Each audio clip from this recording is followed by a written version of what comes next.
Okay, so happy Saturday. I am excited to be here. I'm excited to see all of you. I recognize some of you, so that's awesome. I'm glad you're here. What we're going to do today, this is going to be kind of different than we last 2 Saturdays ago. We talked a lot about financial institutions, banks and credit unions, and what those accounts are about and why you would want to use those financial institutions, right? Today it's a little bit different. We're going to talk about paying yourself first. Think about that for just a second. Pay yourself first. Do you guys know what that means? What do you think? Keep thinking about that. Today, just to let you know, we're going to try and help you identify ways that you can save money and then introduce savings options to use to save toward your goals. We're going to talk a lot about goals too. So, last time we had a comic strip. Do you guys remember this? Go ahead and look in your Pay Yourself First booklet that you have, and there's a description of the characters that are in our comic. I think, is this Jazz? I think that's Grace and Jasmine, right? Who wants to be Grace this morning? Anybody want to be Grace? Go for it. You're Grace. And how about Jasmine? Come on, you fixed your hair. Do you want to be Jasmine? No? Anybody? Awesome. Thank you so much. So, Grace, tell us a little bit about yourself. My hobbies are art, drawing, and drawing fashion sketches. Cool. That's kind of a neat hobby. How about you, Jasmine? What are you about? Okay, so I like hanging out with my friends, shopping, and collecting teddy bears. Okay, that's cool. So go ahead, and if you would read the comic strip for us. I think, is it in? It might be in there if you can't read it. There you go. My grandmother just sent me a check for my birthday. Now I can go buy that purse I want. Really? That purse is a lot of money. Don't you want to save at least some of that check? What else do I have to pay for? It's my money. If I want to spend it all on a purse, I can. Okay. You get that? How many of you kind of feel that? Be honest. How many of you kind of feel that way? If you get some money for a gift, your birthday or something, do you go out and spend it all? Yeah, absolutely. I mean, let's be real, don't you? No, what do you do? I usually save up, and then after a while, once I have like enough money, then I'll spend all the excess stuff that I save up on books. Oh, well, good for you. You're every parent's dream. Okay, so you like to have a little money just kind of sitting there, and then anything extra, you go out and buy books or whatever you want. Anybody else do that? Anybody have savings? Okay. All right. So let's talk about that for a second. I start out with pay yourself first. What do you think that means? Hey, first of all, has anyone ever heard of that phrase, pay yourself first? Not really. Yeah, okay. Okay, all right. Well, when I say pay yourself first, what comes to mind? What do you think? I'll go ahead with you since you know. What comes to mind? What does it mean to pay yourself first? To put money towards your goals Put money towards goals. and make sure you keep money to cover yourself and your finances. To cover yourself. That's kind of like what you were talking about. You would like to have a little bit set aside. Did you have something to add? Yeah, so it's stuff that my econ teacher used to talk about. Okay. And she used to tell us, like, you guys think that your parents and, like, everyone else makes so much, but that's not completely true. Like, out of their paycheck, there's basically half or 3/4 of it goes to other stuff, like insurance and all that other complicated stuff. Right. There's usually only a little left for you to actually use on your own and put into other things. So I think that's what you're talking about. So you use you take out of your paycheck first what you want to keep, and then all the rest you invest in others. Okay. You know what? Sorta, kinda.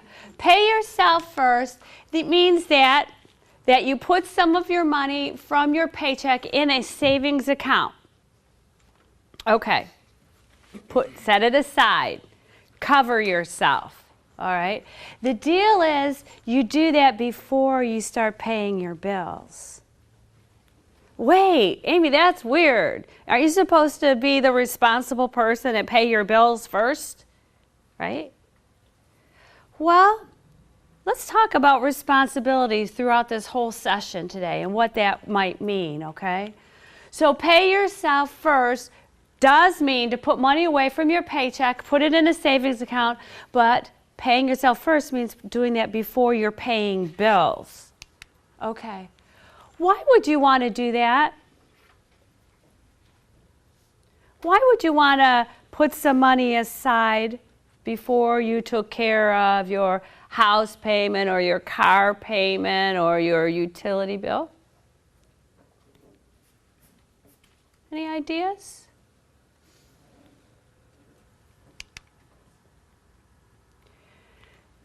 By putting it aside first, it may help you and encourages you to learn to manage money better.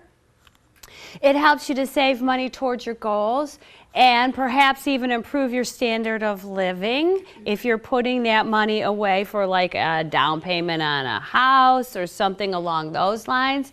And it'll also allow you to, here's a big one, have money for emergencies. Have money for emergencies. All right, so those are the benefits of paying yourself first. We've got an activity, okay? So I want to go ahead in your guide at the back. There's activity 1, and I want you to take a few minutes to think about your savings goals. What might you need money in the future? Write it down. Only do the top half of that. And you know, I understand that everybody here is at a different stage. So some of you, your goal might be to save for a car. Some of you your goal might be to save for a new cell phone. Some of you might want something along the lines of a bike, or maybe, I don't know, maybe there's something on Amazon you want. Whatever it is, I just want you to take a couple of minutes and think about what is something that you would want. What are some things, what would be some goals that you would like to save money for? Go ahead. Just the top half. If you're stuck, maybe talk to your neighbor, see what their goals are. That might give you some ideas. See if you can come up with at least a couple. She's laughing. You had no problem figuring out what you want to save money for? Okay.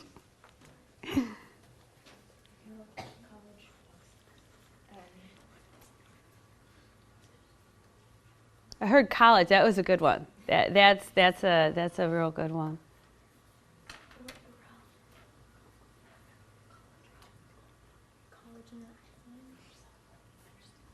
Do we have any seniors in this room? Okay, cool. How's your senior year going? It's good? Yeah. It's kind of an expensive year, isn't it? You got pictures going on and yeah. Are you going to get a class ring? No? Yeah. That's a big one too. That's expensive, isn't it? Okay. What did you guys come up with? Anybody willing to share what their goal is as far as, one of their goals is as far as saving money?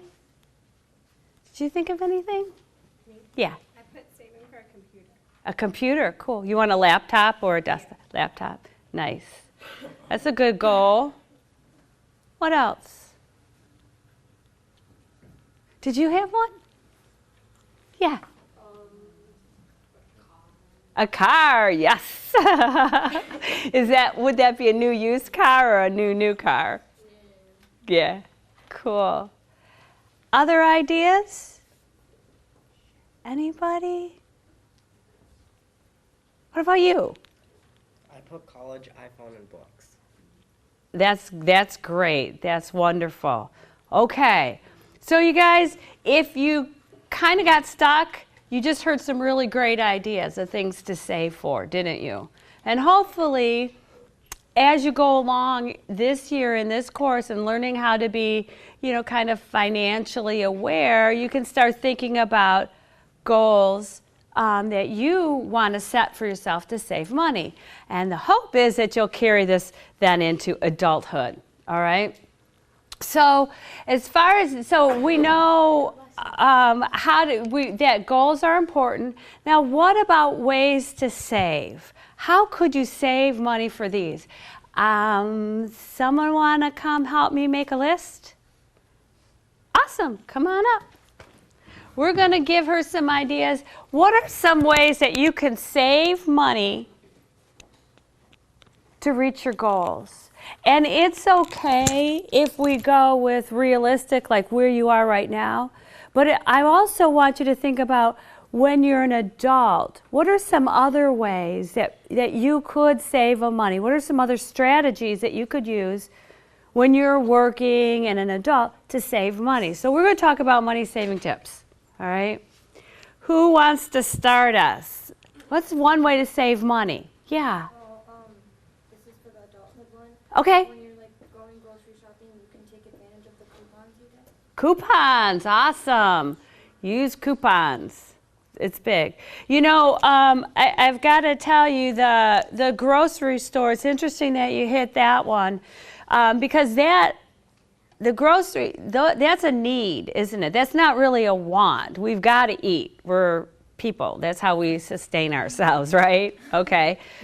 But the deal is that it is the grocery store. It's a variable expense. Depending on what you buy, you could spend a little or a lot. So you have a lot of control over how much you spend at the grocery store.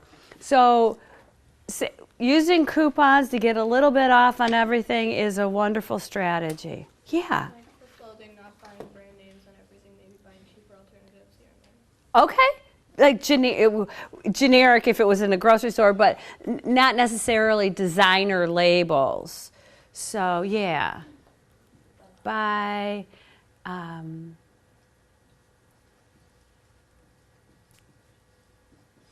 cheaper clothes, not less expensive clothes or something like that. What's some other ideas? Yeah. Like, ask yourself if you really need something or if it's just That's what, yeah. Do I need this? Is this a need or is this a want?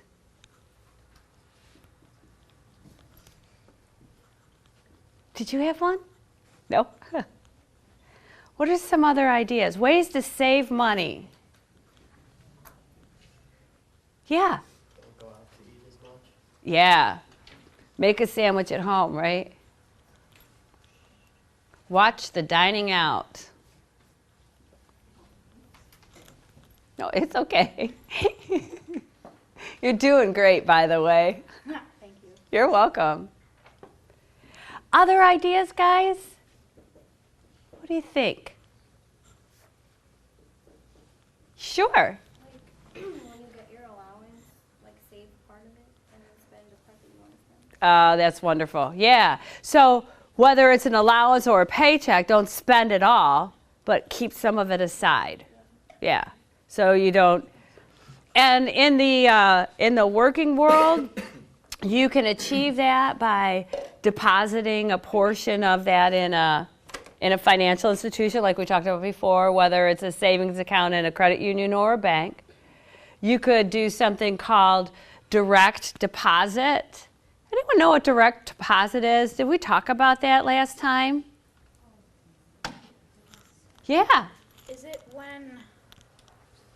like those plans that you invest in where you don't tax your money and it goes straight from your paycheck to the deposit? Ah, that's an investment, and we're going to be talking about a little bit on that. That's hold that thought. Direct deposit means that instead of you receiving a paycheck and then you going to your bank or credit union and cashing it, your employer actually automatically puts it into that savings or checking account in your bank or credit union. So they directly deposit your money in this account. Why do you think that might help you save money? Yeah. Huh? Gas money? Okay. Why do you think that might help you save money? If you are cashing the check and getting the money back, but it's going into an account instead? Absolutely. It is less tempting. Less tempting, absolutely. Okay, so direct deposit or save part of your allowance. Anything else? Yeah. Track stocks and bonds, so then you can actually know what stocks and bonds to actually put your money in. Ah, okay. So you want to invest, right? You want to be able to invest. So learning about stocks and investing. That's a way to save some money. Anybody ever heard this commercial about saving your loose change? Does anyone know what save loose change means? Yeah. Well, like when you get loose change, you save it. Okay. It adds up, and then you go to the bank or something and you put it in that machine where it like counts how many Yeah. you get cash for it. Yeah. Yes. So here's how this is a very old idea, but I got to tell you it works. I've done it myself, and it really works. So this is how it goes. So you kind of vow to yourself that you're never going to spend coins. You're never going to use coins to pay for anything. So say you go to the store and you spend $3.50. So you give the cashier $4 and you get 50 cents back, 2 quarters, and you put it in your pocket or you put it in your purse. Then you go somewhere else and it's $1.25. Okay? So instead of pulling out $1 and the quarter, you would give $2 and then you would get 75 cents back. So the 75 cents is now with the 50 cents. So you kind of go through this the whole day. You're never going to pull out change and pay for it. You're just going to use bills. At the end of the day, you would take that change out of your purse or your pocket and put it in a safe place. A lot of times people like to use a jar, but you would put it in a safe place and watch the money grow. If you do that every day, you will be surprised at how quickly it adds up and how much you don't miss it. How much you don't miss it. That is a way to save money, and it's a nice way to understand, if you don't see it, you don't use it. If you just kind of put it off limits for yourself, it can add up pretty quickly. Saving loose change. Anybody else have ideas about how to save money, whether at your stage right now or in the future?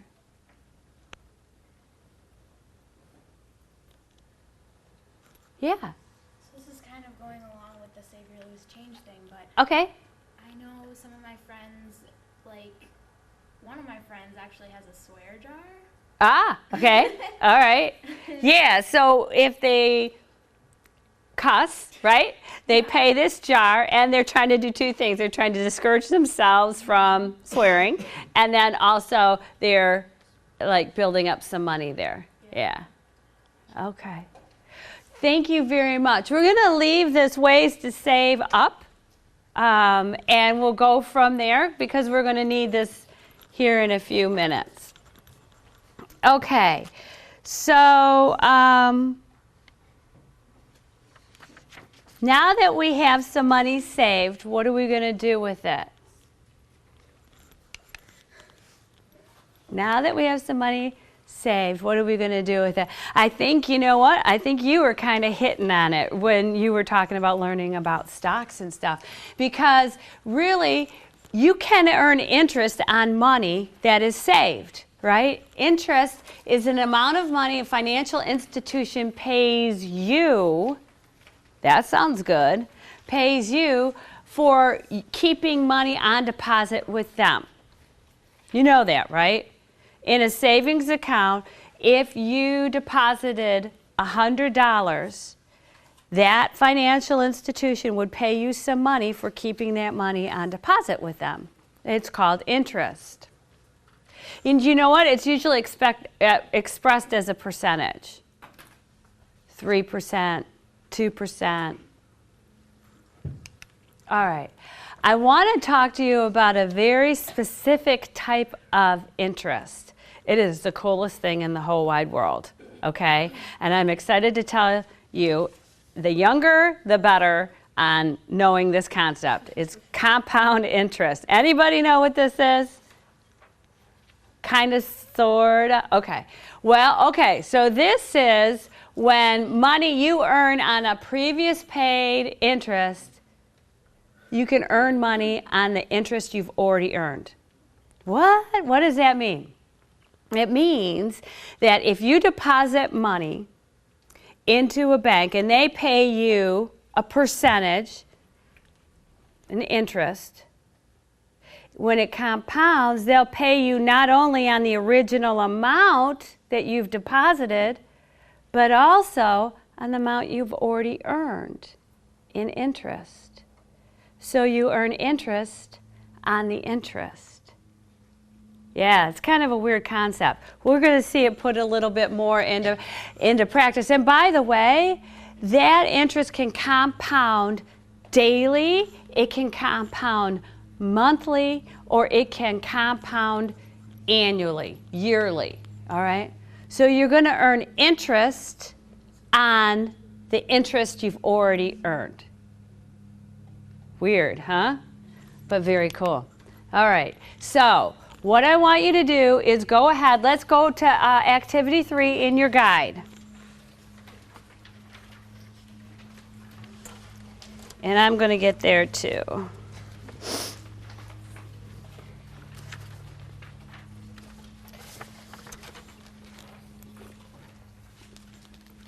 So this is about compounding interest. And the more frequently interest compounds, the faster it will grow. So we're going to first talk about annual compounding. And if we could, let's have someone help me with annual compounding. You guys, I'm losing my voice a little, so I'm going to ask you to help. Yeah. Can you tell the kids what page you're on? Oh, this would be on page 25 of your book. Everybody got that? Awesome. Okay. So annual compounding. Would you mind reading for me what that means? Start with. Yeah. The more frequently interest compounds, the faster it goes. Absolutely. So when you start with the annual, the yearly compounding, you're going to start with $1,000. If it is compounded at 5%, at the end of the first day, you're still going to have $1,000. Okay? But at the end of a year, you're going to have $1,050. The $50 or 5% of 1,000 is added to the original deposit. Okay? Everybody accept that? 5% on $1,000 is $50. You will have $1,050 at the end of the year. But what if that is compounded daily? So you start, let's go there again. You start with $1,000. It is compounded daily with 5%. So at the end of the first day, you have $1,000.14. Okay, whatever, right? So at the end of the year, you're going to have $51.27, and this is just math, guys, okay? But you just trust me, $51.27 in interest. So at the end of the first year, compounded daily, $1,051.27. So I know that $1.27 in that year. That doesn't seem like a lot of money. It's not a big deal with compounding every year versus compounding daily. But I got to tell you, it will add up, and I'll show you that in a minute. Let's compare. So compounding interest over time. So tell me, if you had $1,000 and you stuck it under your mattress for a year, how much are you going to have at the end of the year? Perfect, right? If you have $1,000 and you have annual compounding at 5%, after 5 years, what do you think you're going to have? Go ahead and read it for me on your table. What is that? $1,276, right? And then after 10 years, $1,629. So you can kind of look at the difference between the monthly, daily, and annual compounding. The point is, the more it's compounded, the more you're going to make. Interest on interest.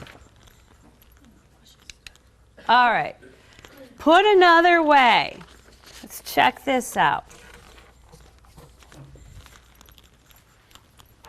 So if you save $1 a day by doing the coupons, or maybe you're going to cut down on the wants, maybe you're not going to go through the drive-through as much, you're going to save $1 a day, okay? So with no interest, if you're saving $1 a day, you're going to get $365, correct? At the end of the year. Perfect. If you save $1 a day for a year, and it is compounded daily at 5%, at the end of the year, you're going to have $374. Okay, you know what? That's not that bad. Maybe about $10 for doing nothing, by the way, except for putting it in a compounding an account, right? You're not saving anymore. It's just the type of account you're using. All right. After 5 years, well, gosh, that's kind of adding up a little bit more, because now we're looking at, you know, 200 and some change, almost $300 difference in the compounding. 10 years, wow, okay. Now we're up to $1,000 difference between no interest at all and just having it in that special type of account. What do you think after 30 years? You guys want to give a shot? Any idea how much that would be? Remember, you're just saving $1 a day. The difference is, one, you're not getting any interest, and the other is that you're getting it, you put it in an account that compounds the interest. All right, check it out, guys. $25,000, 415. Compounding's really cool. You have done nothing differently. You're still just saving that $1 a day. Yeah. So, wait, is this you putting in each dollar that you earn each day, going to the bank and putting it in? Yep. Or having it directly put in, yeah.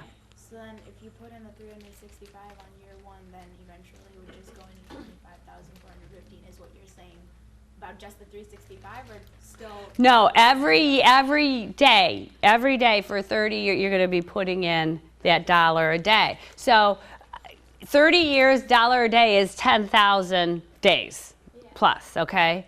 But the thing is, if you put it in an account where the interest is compounded, instead of just the $10,000 that you would have had, now that is $25,000. Just because of the type of account you chose to use. Okay?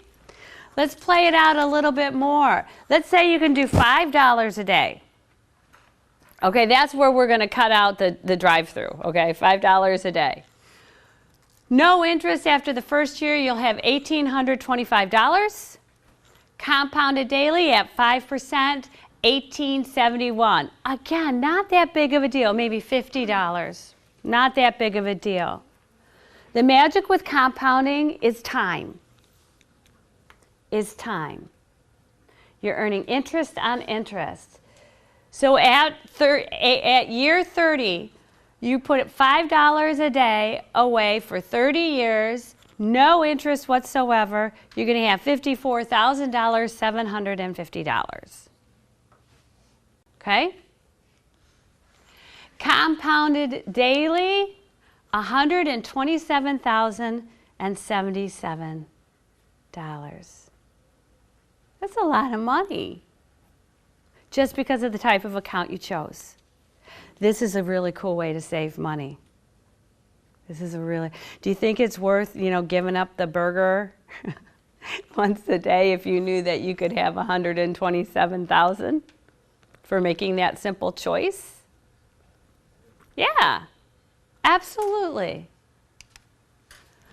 There's another important concept when it comes to saving and investing and that kind of thing that I want to talk to, and it's called the Rule of 72. It has a lot to do with interest, okay? The Rule of 72, that means that if you take 72 and you divide it by whatever interest rate you're getting, whether it's the 5% or 3% or 2%, if you divide it by that, it will show you the number of years it will take to double your money. It's the rule of... By the way, catch me up to speed. What's interest again? What's interest? Do you know? Yeah. Interest is like a percentage of all the money that you earn. Who gives you the interest? The bank. Yeah, your financial institution. So interest is the money that you're paid, that you have made because of the amount you have deposited in the account. So the rule of 22 is this, or 72. Okay, this lets you know how long it'll take for you in your savings to double. And it also knows what interest rate you need to earn to double your money in a set number of years. All right. Excuse me, before I get there, on page 12 of your books, the rule of 72 is played out for you.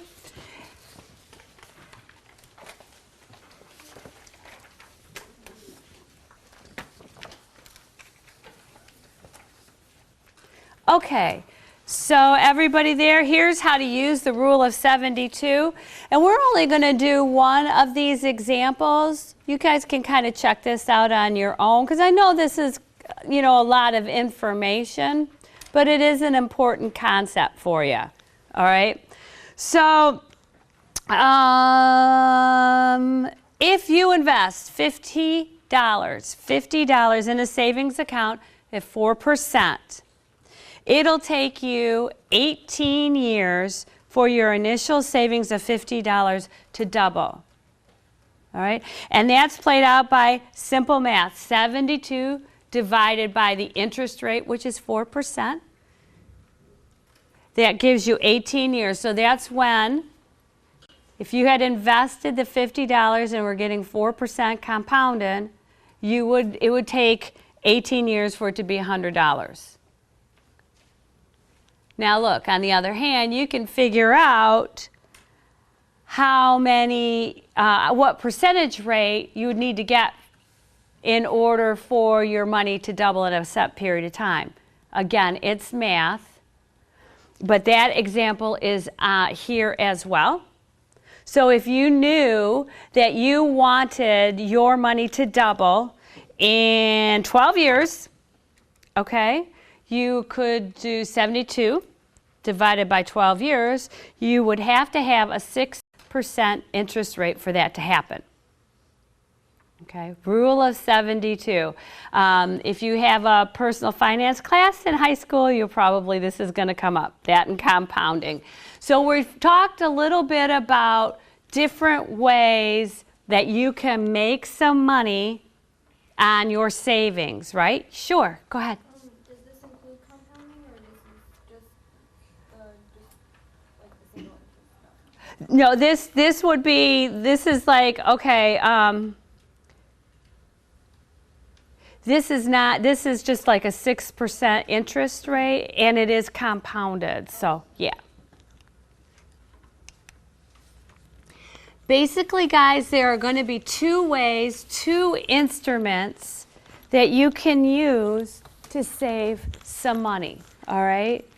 Two ways to save. You can either open up that savings account and get the interest, right? Whether it's compounded or simple interest, but you want compounded. Or you can buy an investment. So, the advantages of a savings account. A savings account, you're able to earn interest. We just talked about that. We know we can figure out how long it would take to double it. We know how long, what interest rate you would have to get if you had a set number of years you were going to use. Savings account, the good part about a savings account is that you get easy access to your money, right? If you have a savings account and an emergency happens, you need a tire for your car, can you go to the savings account and get that money out? Yes. Absolutely. Yeah. Yeah, you sure can. And by the way, your account, we learned last time, it's guaranteed, right? By either the FDIC, Federal Deposit Insurance Corporation, or NCUA, which is the National Credit Union Association. We know that if something were to happen to that bank or credit union, it's guaranteed up to a certain point, but it is guaranteed, and you would get your money. You would still get your money. So my humanities teacher was telling me about a plan called the 401k thing. Is that this or an investment? Or? Yeah, a 401k is a specific type of investment or a savings account specifically designed for retirement. Okay. Okay. But then that money you can't get anytime that you need it. No, there are penalties associated with that, and that's what we're going to go to right now. Yeah. What do you mean by, like you said, up to a certain point? Yeah, okay. So, you know what? If you're interested, you can go to on the internet and find out the limits. I think it's about $250,000. So you can have up to $250,000 in an account in an institution, and it'll guarantee you up to that point. Anything beyond that point is not guaranteed.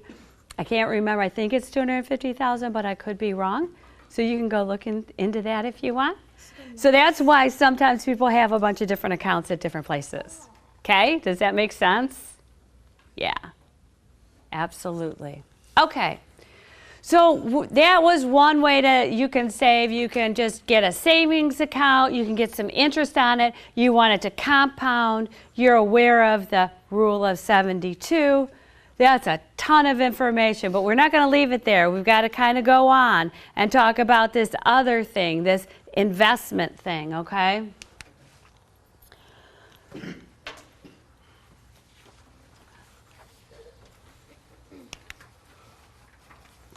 Investments are usually more a long-term saving option, and it is purchased for future income or financial benefit. Everybody with me? The deal with investments, though, is investments are not guaranteed. They are not. There's the FDIC and the NCUA is not going to pay you if you lose money on your investment.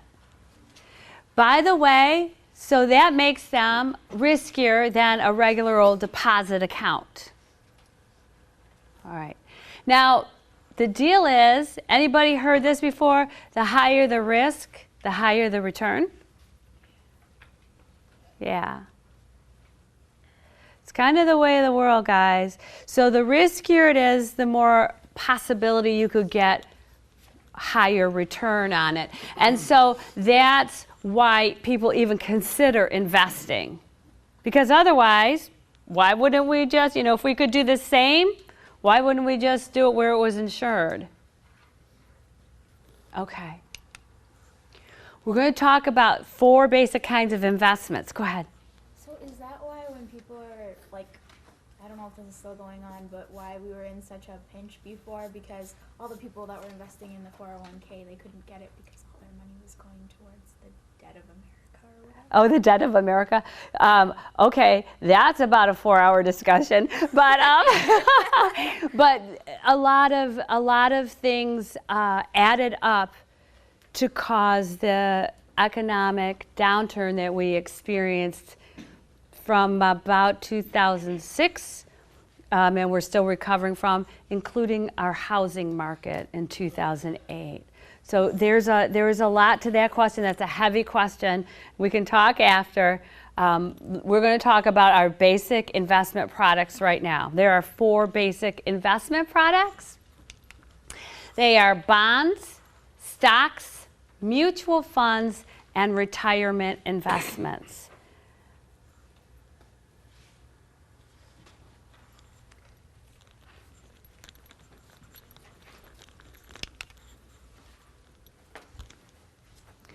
Let's go ahead and go to activity 8 in the participant guide so that we can learn a little bit more about these products.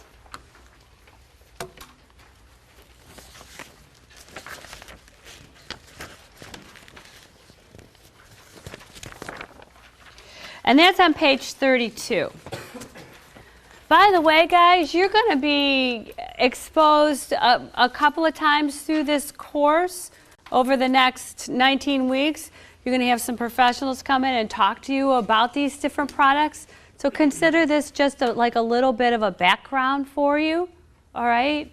So as far as this goes, we have some different kinds of investment products. So we've got savings bonds, we've got treasury securities, we have stocks, mutual funds, and then traditional IRAs and other retirement accounts. So let's see, 1, 2, 3, 4, 5, 6, 7, 8, 9, 10, 11.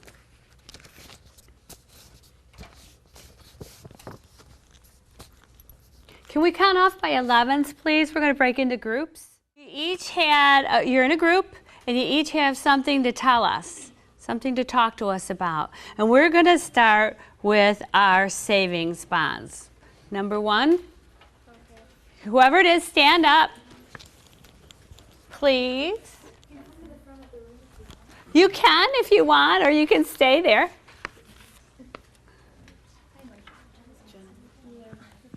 Okay, so saving bonds are they're a way of investment, and it's kind of self-explanatory.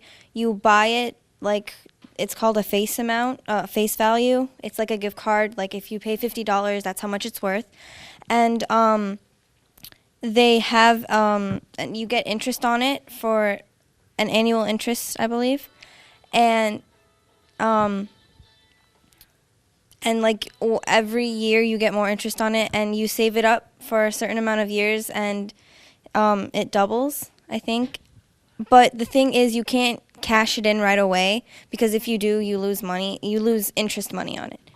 But it's a good way to save. So, yeah. Are they safe? Savings bonds, is it a safe investment? Anybody know? Yes. Absolutely. Thank you. That was a great job, you guys. That was wonderful. Yes, absolutely.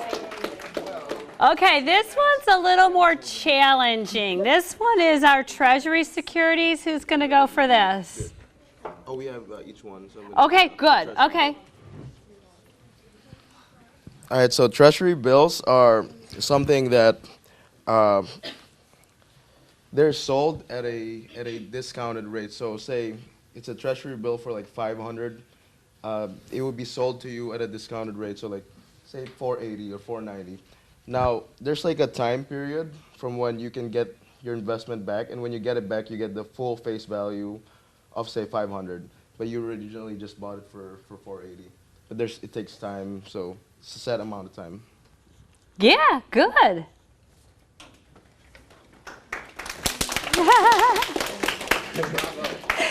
Okay, so there's something called Treasury Inflation Protected Securities, also known as TIPS, and it protects you against inflation.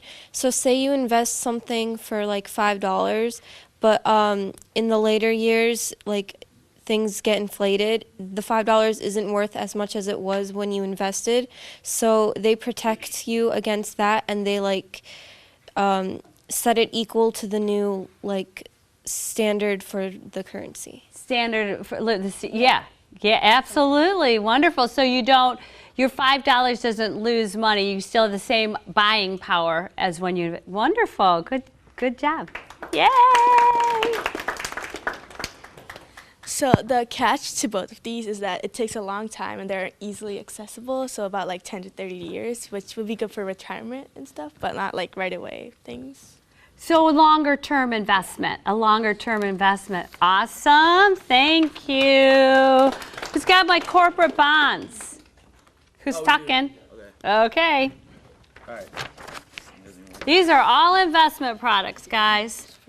All right, so corporate bonds is our product. You will purchase it as an investment. By doing this, you are lending money to us, called a term, for a specific period of time. We do promise to repay you with the money you lent, and we may promise to make or add regular interest to you. Yeah, that's it. Yeah, and he's a corporation. Did you get that, guys? He's a corporation, so you're going to buy part of them in a bond form. Yep. And he's going to pay you back, and then some, right? Yeah, add interest. Add interest. Who's my stock market here? Uh-oh. Okay. Okay, so when you buy a stock, you own part of the company, which is called a share.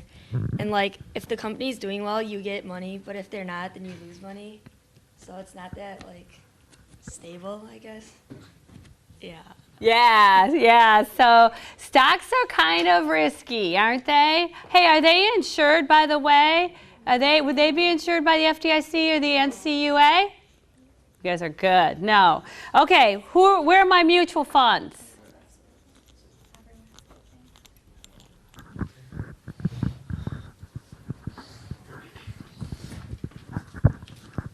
Mutual funds combine money from many investors and to purchase several investments owned by like multiple people, and they're all managed by a professional. Okay, so the primary advantage of buying this would be to diversify. So a mutual fund lets people diversify. So basically you just put it's not all of your money in one place, it's all of your money, but then it's put into several different places. So if you lose something, you only lose a little bit from one company, but you're still protected with your other investments. Right. So a mutual fund, go ahead. Mutual funds are long-term investments. They are, yeah. So instead of a stock, which is a part of a company, right? If that company kind of goes down, your investment goes down.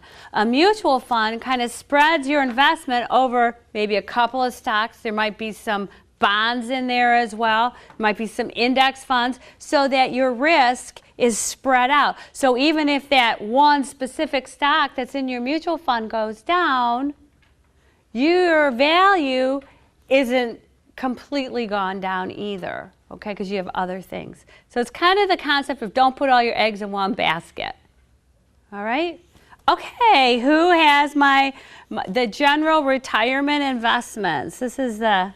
Okay, so I have a request. Yeah. So we wanted to do a role play. Yeah. So I was wondering if we could like move a table and set it up.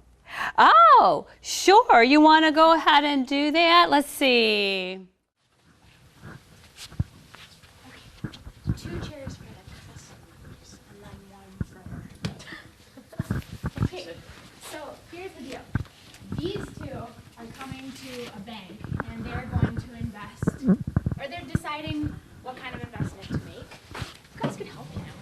I don't understand what you're doing.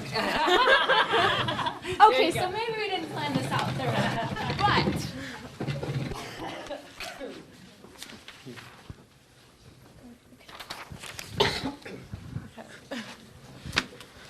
all right. So you two are here to invest. Yes. Do you guys know what kind of investment to make? No. Well, first of all, welcome to the Finance Your Future Bank. And here are the kind of investment products that we have to offer. First of all, you have individual retirement arrangements, which are like IRAs. And something else that you could do is you can invest in a 401k plan or a 403b plan. And there are also variable annuities. All right, so here's what I recommend for you guys. An individual, traditional IRA retirement plan, which is what I recommend to you. Okay. An IRA is the most basic sort of retirement arrangement, and if it's held by an insured financial institution, it's insured up to the maximum allowed by law, which is, I think, $250,000? It's different for IRS, but go ahead. You're on a roll. When you are interested in opening an IRA, talk to a tax advisor for more details, which is one of the guys in the back over there. The traditional IRA, which is what I'm recommending to you right now, it saves money because you pay less taxes. There's like a tax deductible. And it's a personal savings plan that gives you tax advantages for saving for retirement. I know it's a bit early to think about that, but you know, the sooner you start, the more money you'll make. Contributions to a traditional IRA may be tax deductible based on the amount of your contribution and your income. The earnings on the amounts in your IRA are not taxed until they're distributed, and the portion of the contributions that was tax deductible, I know English, also is not taxed until distributed. A traditional IRA can be established at many different financial institutions, including banks, insurance companies, and brokerage firms. Now, would you like to invest? Sure. Yes. Yay!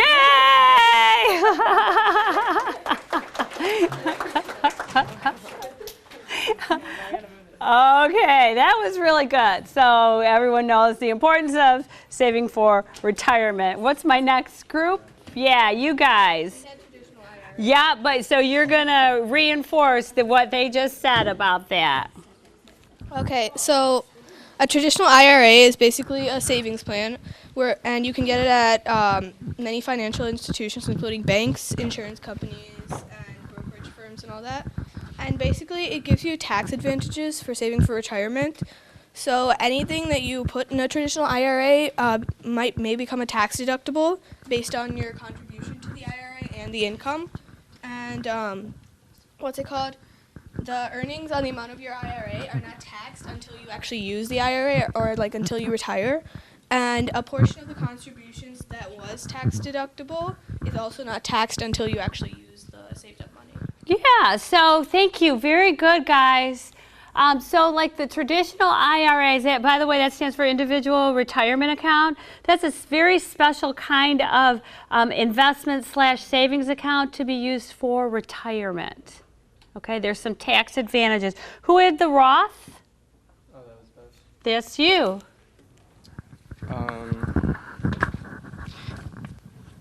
The Roth IRA is a personal savings plan, and it's not tax deductible, so you can't get like discounts or anything when you're taxing.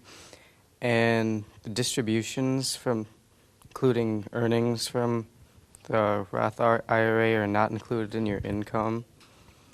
And the earnings that are left over and remain are not taxed, so you're paying less, I guess. Mm-hmm. So you are taking taxed income and putting it in a Roth, but when you pull it out, you don't have to pay taxes on it.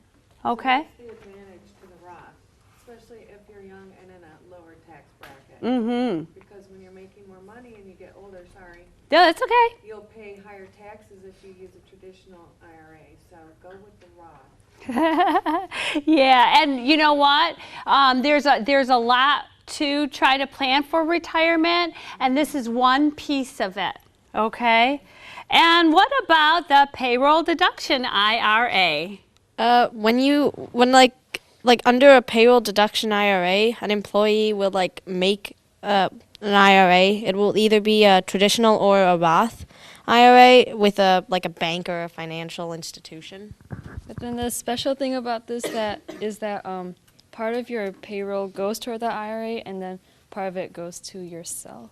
Right. So this is kind of like that direct deposit, except the deposit is going to a retirement instrument, correct? So go ahead and pass it down. So back to the if I don't have it, if I don't see it, I won't use it type idea. So thank you, ladies. Okay, 401 and 403B. Okay, so basically a 401k plan is a retirement plan. Very basic. You simply get it if you want to retire some money, and you're just retiring it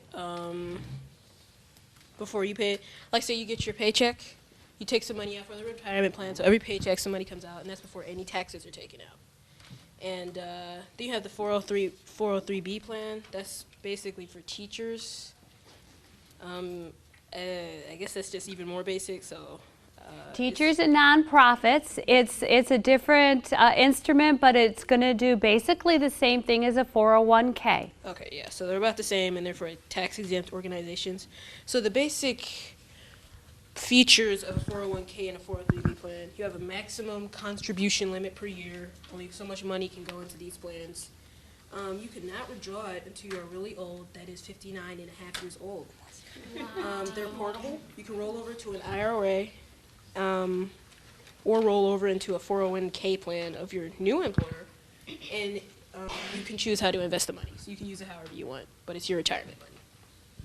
Wonderful. Thank you so much. And last but not least, we've got a complex situation here with annuities, whatever the heck that means, right? Hello, we are the agents of Troy, and we are here to interest you in a variable annuity.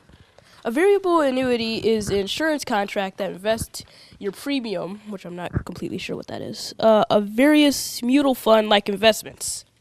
It is usually sold by financial brokers and insurance agents, an investment towards retirement. The brokers and agents earn a commission on the annuity sold and may be motivated to sell you something that may not be best for your financially.